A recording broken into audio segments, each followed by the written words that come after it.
Hello friends, welcome to my channel sign UPPSC. Friends, आज हम उत्तर प्रदेश समीक्षा अधिकारी सहायक समीक्षा अधिकारी पुनर्परीक्षा 2016 का डिस्कस करेंगे, जो आपका ये री एग्ज़ाम हुआ था 20 सितंबर 2020 को। ठीक है, तो आइए इसका पहला क्वेश्चन डिस्कस करते हैं। पहला क्वेश्चन दिया है आपका मध्यकालीन इतिहास से, दिल्ली सल्तनत से। क्वेश्चन है, दिल्ली सल्तनत के किस शासक ने अपने आप को खलीफा घोषित किया था? ऑप्शन ए है बलबन, ऑप्शन बी है अलाउद्दीन खिलजी, ऑप्शन सी है मुबारक खिलजी, ऑप्शन डी है मोहम्मद बिन तुगलक। तो किसने किया था? मुबारक खिलजी ने। यानी कि दिल्ली का वह सुल्तान कौन था जिसने अपने आप को खलीफा घोषित किया था? तो मुबारक खिलजी ने अपने को खलीफा घोषित किया था। डिटेल देख लेते हैं इसका।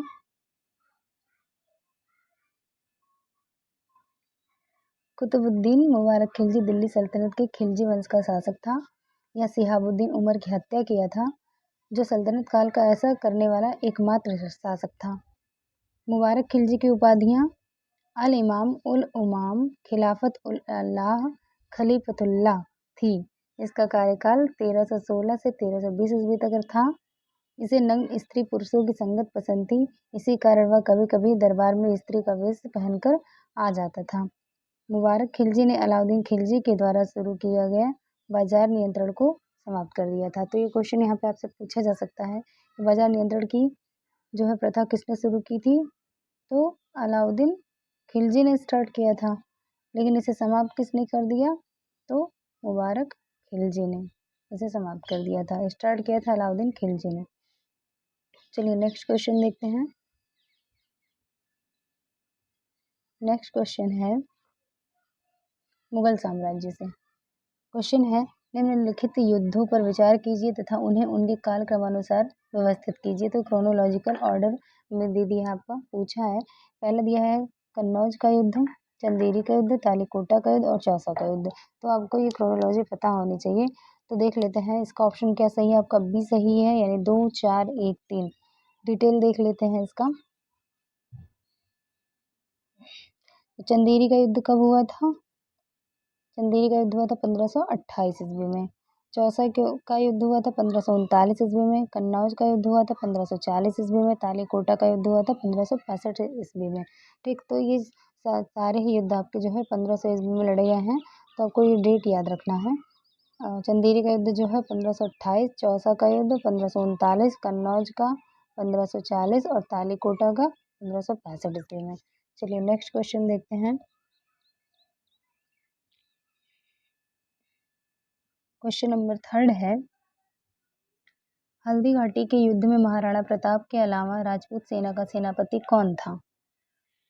ऑप्शन ए है इब्राहिम गारदी, ऑप्शन बी है हकीम सूर, ऑप्शन सी है तारदी बेग और ऑप्शन डी है महमूद लोदी। तो ऑप्शन बी आपका सही हो जाएगा हकीम सूर। यानी हल्दी घाटी के युद्ध में महाराणा प्रताप के अलावा राजपूत सेना का सेनापति कौन था? तो हकीम सूर था। डिटेल देखते हैं, हल्दी घाटी का युद्ध कब हुआ था? सब 1576 ईस्वी में महाराणा प्रताप और मुगल सेनापति मानसिंह एवं आसफ खां के मध्य लड़ा गया था। राजपूत योद्धाओं के अलावा राणा की सेना के अग्रभाग का नेतृत्व अफगानों की एक टुकड़ी के साथ हकीम खान सूर कर रहा था। राणा की सेना में भीलों की भी एक टुकड़ी शामिल थी। यह राणा की मुगलों के साथ आमने सामने की आखिरी लड़ाई थी। आगे चलकर राणा ने छापामार युद्ध का सहारा लिया था। तो आपसे ये भी क्वेश्चन पूछा जा सकता है कि जो राणा सांगा थे, इनकी मुगलों के साथ आखिरी लड़ाई कौन सी थी? तो कौन सी थी? हल्दी घाटी का युद्ध था। ठीक, चलिए नेक्स्ट क्वेश्चन देखते हैं।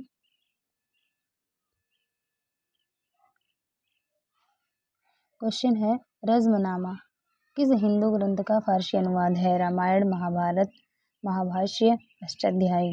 तो रज़्मनामा जो है ये आपका महाभारत का फारसी अनुवाद है। डिटेल देखते हैं। रज़्मनामा महाभारत का फारसी अनुवाद है, जो मुगल बादशाह अकबर के समय में करवाया गया था। महाभारत का फारसी में जो अनुवाद है वो बदायूनी, नकीब खां तथा फैजी के सम्मिलित प्रयासों से हुआ था। तो ऑप्शन में अगर तीनों में से किसी का भी नाम है तो सही हो जाएगा। नेक्स्ट क्वेश्चन देखते हैं मॉडर्न हिस्ट्री से। क्वेश्चन है, मुगल साम्राज्य का विघटन एवं यूरोपीय वाणिज्य का प्रारंभ।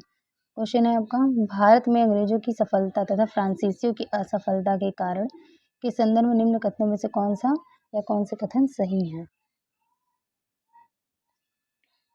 तो कथन आपका दिया है पहला, बंगाल में विजय से अपार धन एवं अंग्रेजों को बंगाल में विजय से अपार धन एवं जनशक्ति का मिलना, और दूसरा कथन है अंग्रेजों की बेहतर नौसैनिक ताकत। तो आपका ये दोनों ही सही हो जाएगा, बोथ 1 और 2 करेक्ट। डिटेल है, भारत में अंग्रेजों की सफलता तथा फ्रांसीसियों की असफलता के कारणों में अंग्रेजों को बंगाल विजय के बाद अपार धन एवं जनशक्ति का मिलना तथा अंग्रेजों की बेहतर नौसैनिक ताकत का होना प्रमुख था। इसके अतिरिक्त फ्रांसीसियों की असफलता में ऑस्ट्रिया का उत्तराधिकारी युद्ध ने भी प्रमुख भूमिका का निर्वहन किया था, क्योंकि इस युद्ध के समय फ्रांस की नौसेना शक्ति का ह्रास हो गया था। नेक्स्ट क्वेश्चन है, सामाजिक सांस्कृतिक जन जागृति निम्न जाति मजदूर संघ किसान आंदोलन एवं अन्य आंदोलन के टॉपिक से। तो आपका इसमें दिया है लिस्ट 1 लिस्ट 2 से मिलान करना है।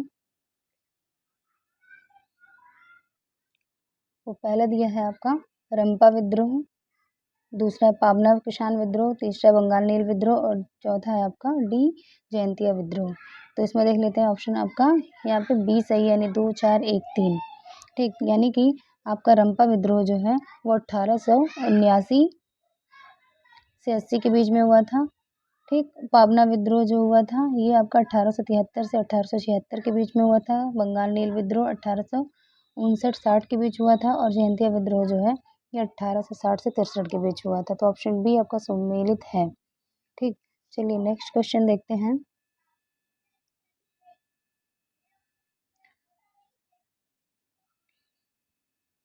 प्रमुख संस्थाएं संधियां आयोग और अधिनियम से।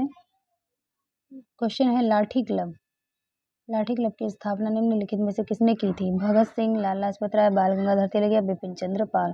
तो लाठी क्लब की स्थापना बाल गंगाधर तिलक ने किया था। डिटेल देखते हैं। बाल गंगाधर तिलक द्वारा युवाओं को बहादुर एवं स्वतंत्रता के लड़ने हेतु सक्षम बनाने के लिए लाठी क्लब की स्थापना की गई थी। बाल गंगाधर तिलक का जन्म 1856 में महाराष्ट्र में हुआ था। बाल गंगाधर तिलक लोकमान्य उपनाम से भी जाने जाते थे। तिलक के प्रयासों से दक्कन एजुकेशन सोसाइटी एवं फर्ग्यूसन कॉलेज की स्थापना हुई। तिलक ने जनमत को जागृत करने के लिए केसरी, जो कि मराठी में था और दैनिक समाचार पत्र था, और मराठा जो है वो अंग्रेजी और साप्ताहिक समाचार पत्र था, का प्रकाशन प्रारंभ किया था। तिलक ने मांडले जेल में रहते हुए गीता पर टीका यानी गीता रहस्य पुस्तक लिखा था, और ये आपसे पूछा जा सकता है गीता रहस्य इंपॉर्टेंट है, किसने लिखा था? तो बाल गंगाधर तिलक ने लिखा था। ये ऑलरेडी पूछा जा चुका है कई बार। तिलक ने जनता को संगठित करने के लिए धार्मिक मनोभाव उभारने का प्रयास किया।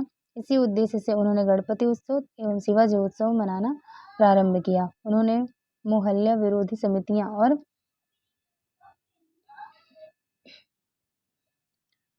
अखाड़ा क्लब को भी स्थापित किया था।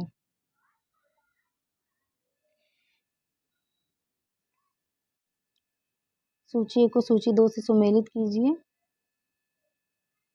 तथा नीचे दिए गए कोड से सही उत्तर का चयन कीजिए। ठीक है, सूची 1 और सूची 2। सूची 1 में दिया है आपका इंडियन एसोसिएशन, पूना सार्वजनिक सभा, बम्बई प्रेसिडेंसी एसोसिएशन और मद्रास महाजन सभा। और सूची 2 में दिया है आनंद चार्लो, सुरेंद्र बनर्जी, महादेव गोविंद रानडे एंड फिरोज शाह मेहता। तो अब यहाँ पे देखिए कि कह रहा है कि इंडियन एसोसिएशन, यानी इससे किसका संबंध है? तो इंडियन एसोसिएशन की स्थापना या इंडियन एसोसिएशन से कौन जुड़े हुए थे? तो आपका देख लीजिए, इसमें ऑप्शन आपका हो जाएगा ए सही हो जाएगा, यानी 2 3 4 1, यानी इंडियन एसोसिएशन से किसका रिलेशन है? सुरेंद्र बनर्जी का। पूना सार्वजनिक सभा ये हो जाएगा आपका महादेव गोविंद रानडे। मुंबई प्रेसिडेंसी ये हो जाएगा आपका फिरोज शाह मेहता। एंड मद्रास महाजन सभा तो ये हो जाएगा आपका आनंद चार्लो। ठीक है, चलिए नेक्स्ट क्वेश्चन देखते हैं।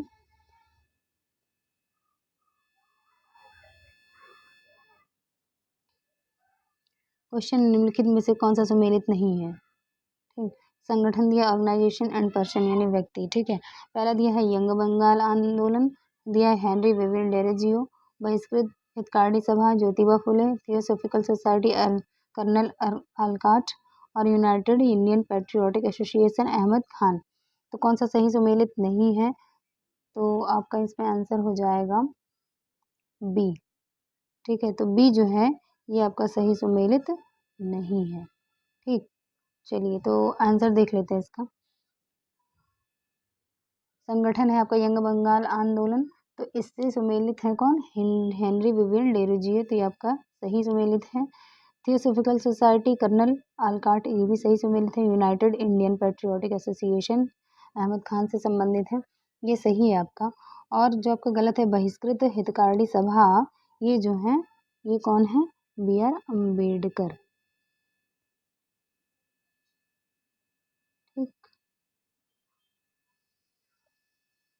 ये आपका बी आर अम्बेडकर है। ठीक है, चलिए नेक्स्ट क्वेश्चन देखते हैं।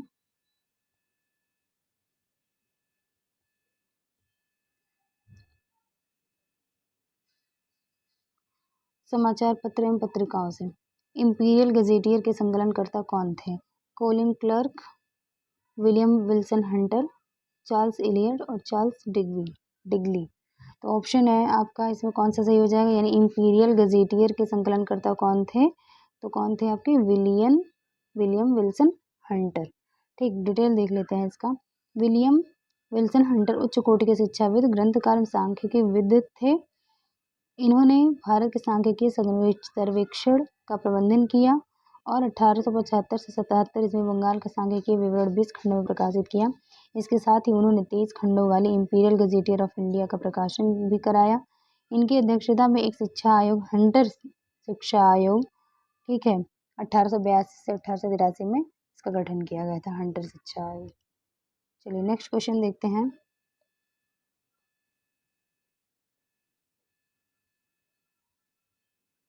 क्वेश्चन है स्वतंत्रता संग्राम और राष्ट्रीय आंदोलन से। क्वेश्चन है निम्नलिखित में से कौन आज़ाद हिंद फौज आईएनए से जुड़े नहीं थे? राशिद अली, शाहनवाज, पीके सहगल, बीसी दत्त। तो कौन है जो आईएनए यानी कि आज़ाद हिंद फौज से नहीं जुड़े थे? तो कौन थे? बीसी दत्त थे। डिटेल देखते हैं। इंडियन नेशनल आर्मी आईएनए का गठन 1942 में कैप्टन मोहन सिंह द्वारा प्रारंभ किया गया था, जिसमें जापान के मलय अभियान के तहत पराजित ब्रिटिश सेना के भारतीय सैनिकों को शामिल किया गया था। 5 जुलाई 1943 को राज बिहारी बोस ने आज़ाद हिंद फौज की कमान सुभाष चंद्र बोस को सौंप दी। 21 अक्टूबर 1943 को सुभाष चंद्र बोस ने सिंगापुर में स्वतंत्र भारत की अस्थायी सरकार आज़ाद हिंद फौज का गठन किया। आज़ाद हिंद फौज से राशिद अली, शाहनवाज, पीके सहगल, गुरु बख्श सिंह आदि जुड़े थे। बीसी दत्त का संबंध रॉयल नेवी से था। तो क्वेश्चन इंपॉर्टेंट है। चलिए नेक्स्ट क्वेश्चन देखते हैं। क्वेश्चन है 1942 के भारत छोड़ो आंदोलन के बारे में निम्नलिखित में से कौन सा कथन सही नहीं है?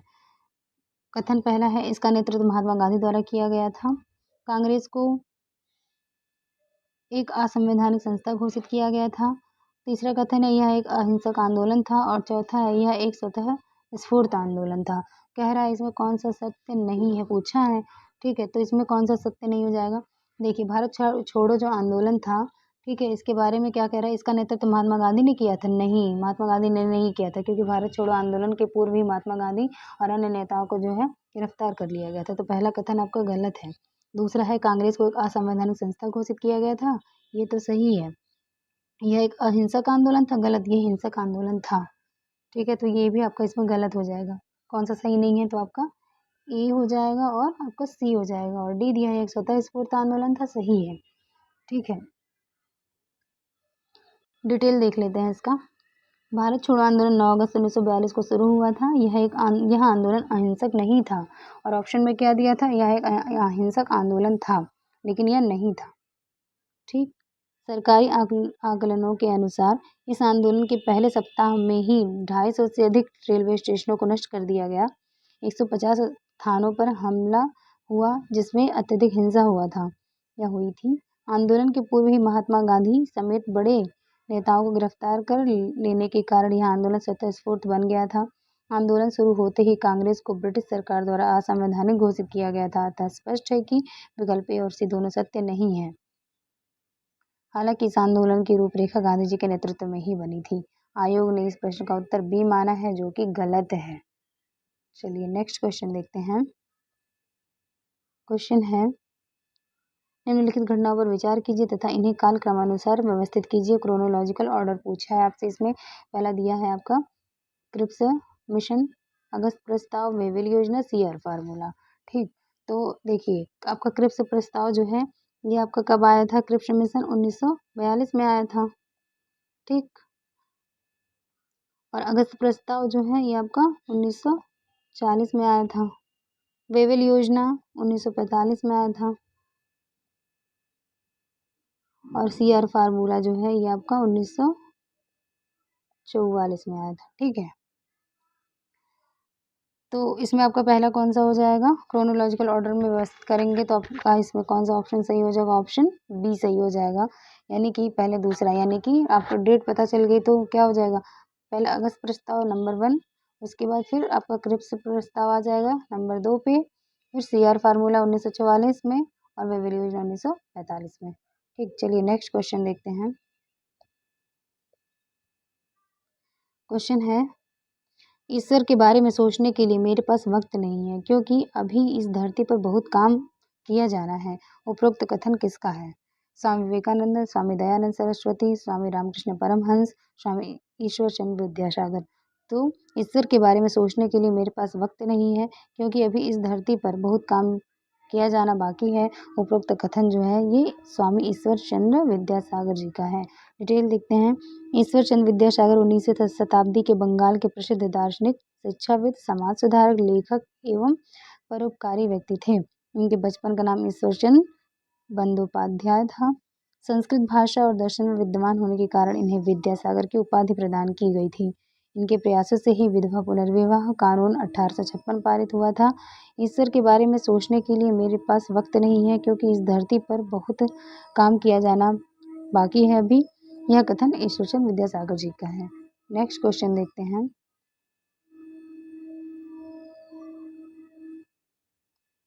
क्वेश्चन है, निम्नलिखित घटनाओं पर विचार कीजिए। पहला है क्लाइव का पुनः भारत अभियान, दूसरा है इलाहाबाद की संधि, तीसरा है बक्सर का युद्ध और चौथा है आपका वॉरेन हेस्टिंग का भारत का गवर्नर बनना। इसमें आपका पूछा है पुट कौन सा सही सुमेलित है। ठीक है, चलिए देखते हैं। तो इसमें कौन सा सही हो जाएगा? आपका ऑप्शन बी सही हो जाएगा। ठीक है, चलिए इस क्वेश्चन का डिटेल देख लेते हैं। तो आपको बता दें कि बक्सर का युद्ध जो हुआ था वो 22 अक्टूबर 1764 को हुआ था। वेरी इंपॉर्टेंट है, ये डेट याद ही रखना है। बक्सर का युद्ध जो है वो 22 अक्टूबर 1764 में हुआ था। क्लाइव का पुनः भारत आगमन 1765 ईस्वी में हुआ था। इलाहाबाद की संधि हुई थी 12 से 16 अगस्त 1765। ठीक, और वॉरेन हेस्टिंग का भारत का गवर्नर बनना 1773 में। ठीक है, और 1773 का रेगुलेटिंग एक्ट भी जो है ये वॉरेन हेस्टिंग के समय ही पारित हुआ था। चलिए नेक्स्ट क्वेश्चन देखते हैं। क्वेश्चन है कि सूची 1 को सूची 2 से सुमेलित करना है। ठीक है, पहला दिया है आपका इलाहाबाद की संधि, दूसरा है एक्सला चैपल की संधि, तीसरा है आपका ला बर्दुनासे द्वारा मद्रास अधिकार और चौथा है आपका डुबली की पदच्युति। ठीक है, चलिए इसका देख लेते हैं डिटेल।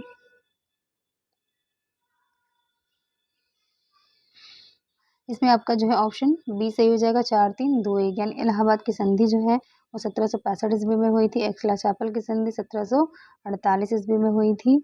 ला बर्दुनासे द्वारा मद्रास पर अधिकार 1746 में और डुप्ले की पदच्युति जो हुई थी वो 1754 ईस्वी में हुई थी। नेक्स्ट क्वेश्चन देखते हैं। निम्नलिखित घटनाओं को उनके काल क्रमानुसार व्यवस्थित कीजिए तथा नीचे दिए गए कोड से सही उत्तर का चयन कीजिए। ये भी आपका क्रोनोलॉजिकल ऑर्डर पूछा है। तो पहला कथन है आपका गांधी इरविन समझौता, पूना पैक्ट, दूसरा है आपका और तीसरा है पूर्ण राष्ट्रीय स्वतंत्रता की घोषणा और चौथा है आपका सविनय अवज्ञा आंदोलन। ठीक है, चलिए इसमें देख लेते हैं कौन सा सही है। तो आपका इसमें कौन सा सही हो जाएगा? ऑप्शन ए सही है, 3, 4, 1, 2। ठीक, तो क्रोनोलॉजिकल ऑर्डर में देख लेते हैं। तो यानी कि आपका जो है पहला दिया है तीसरा, तो तीसरा क्या है? पूर्ण राष्ट्रीय स्वतंत्रता की घोषणा। ठीक, यानी पूर्ण स्वराज की मांग जो है ये कब हुआ था? 1929 ईस्वी में हुआ था। ठीक, 1929 में हुआ था। और आपका चौथा जो है सविनय अवज्ञा आंदोलन, तो सविनय अवज्ञा आंदोलन जो हुआ था ये 1930 में हुआ था। फिर पूना पैक्ट और गांधी इरविन समझौता जो हुआ था वो आपका 1931 में हुआ था, और पूना पैक्ट 1932 में हुआ था। ठीक, चलिए ये आपका आंसर सही हो जाएगा। तो नेक्स्ट क्वेश्चन देखते हैं, निम्नलिखित में से कौन सा सही सुमेलित है? पहला दिया है सहकारिता आंदोलन, दूसरा है इटावा पायलट प्रोजेक्ट, तीसरा है अधिक अन्न उपजाऊ अभियान, और चौथा है सेवाग्राम प्रोजेक्ट। तो दिया है आपका एक तरफ महात्मा गांधी, अल्बर्ट मायर, JL नेहरू और विनोबा भावे। तो कह रहे हैं इसमें कौन सा सही सुमेलित है? ऑप्शन बी इसमें आपका सही सुमेलित है, यानी इटावा पायलट प्रोजेक्ट जो था और अल्बर्ट मायर ने शुरू किया था। ठीक, चलिए डिटेल देखते हैं। इटावा पायलट प्रोजेक्ट की परिकल्पना 1947 ईस्वी में की गई थी, लेकिन इसे सितंबर 1948 ईस्वी में शुरू किया गया। यह परियोजना लेफ्टिनेंट कर्नल अल्बर्ट मेयर के मार्गदर्शन में शुरू किया गया था।